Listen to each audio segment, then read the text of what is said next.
अस्सलाम वालेकुम दोस्तों, ड्रामा सीरियल डाइन की आने वाली एक साथ बहुत ही ज़बरदस्त होने वाली है क्योंकि ज़किया तो पहुंच चुकी है जेल में। अब अगली बारी है फौजिया की और फौजिया इस बात से बहुत डरी हुई है कि अगला नंबर उसका है क्योंकि हमेशा ने उसे साफ साफ धमकी दी है कि अगली बारी उसकी है, वो तैयारी कर ले। फौजिया उसे कहती है कि तुम ऐसा सारा कुछ क्यों कर रही हो, अगर तुम्हें पैसे चाहिए तो बताओ, हम तुम्हें पैसे देने के लिए तैयार हैं। लेकिन मीशा आगे से उसको कड़ा जवाब देती है और कहती है कि ये पैसे अपने लिए बचा के रखो, हो सकता है मुस्तकबिल में तुम्हें उनकी ज़रूरत पड़े। अब मीशा ने पूरी तरह से शबाब के दिल में ज़किया और फौजिया की नफरत पैदा कर ली है। अब में शबाब को खौफ है कि वो दोनों उसको नुकसान पहुंचा सकती हैं, ना सिर्फ उसको बल्कि उसके बच्चे हुनैन को भी नुकसान पहुंचा सकती हैं। शबाब उन्हें मशवरा देती है कि मैं क्या करूं, मैं समझ नहीं आ रहा किस तरह इन लोगों से जान छुड़ाऊं।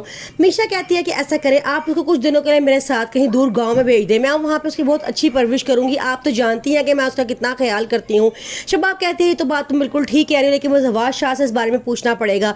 वो जवाद शाह से पूछते जवाद शाह को बड़ा गुस्सा आता है। वो कहता है कि मेरा बेटा यहाँ से कहीं नहीं जाएगा, उसकी मैं ही परवरिश करूंगा। लेकिन शबाब कहती है कि आप ऐसा नहीं कर सकते, ऐसा करने के लिए मुझे मेरे बेटे की खुद ही जरूरत पड़ेगी। जो कि जेल में बंद है, उसे समझ नहीं आ रहा कि वो ऐसा क्या करे कि उसे माफी मिल जाए। वो बार बार जवाद शाह के तरले कर रही है कि शबाब से कहो मुझे माफ कर दे, मुझसे गलती हुई है, लेकिन जवाद शाह कोई बात मानने को तैयार नहीं है। वो कहता है कि जैसा मेरी बीवी ने कहा है वैसा ही होगा, जो फैसला मेरी बीवी ने कर दिया है मुझे दिलो जान से कबूल है। ये बात ज़किया और फौजिया के लिए बड़ी परेशान कुन है।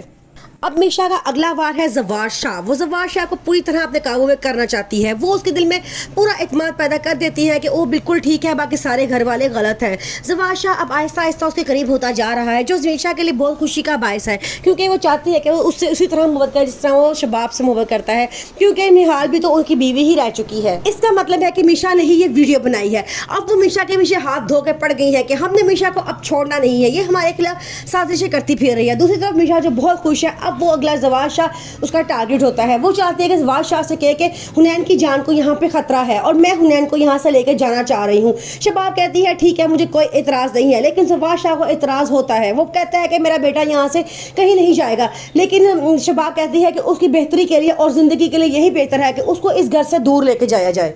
जवाद शाह जब ये वीडियो देखता है तो बड़ा परेशान होता है। वो अपनी बहन को जाके बहुत डांटता है और कहता है मेरे घर से अभी के अभी निकल जाओ।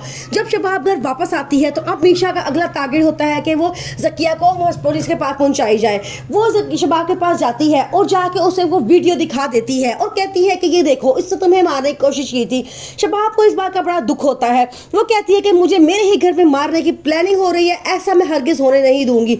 वो फौरन पुलिस को फ़ोन करती है, पुलिस को घर बुलाती है और कहती है कि आपने उनसे बयान लिया था ना कि मुझे किसने जहर देने की कोशिश की थी, अब मेरे पास सबूत मौजूद हैं। वो पुलिस को वही वीडियो दिखाती है और कहती है कि ज़किया को पुलिस के हवाले कर दिया जाए। पुलिस उसको सारा अपने ले जाती है। ज़किया बहुत रोती है, वो जवाद शाह के तरले करती है कि मुझे बचा लो, लेकिन जवाद शाह जो अपनी बीवी की मोहब्बत में पागल हो चुका है, वो अपनी बहन को बचाने के लिए कुछ नहीं कर सकता।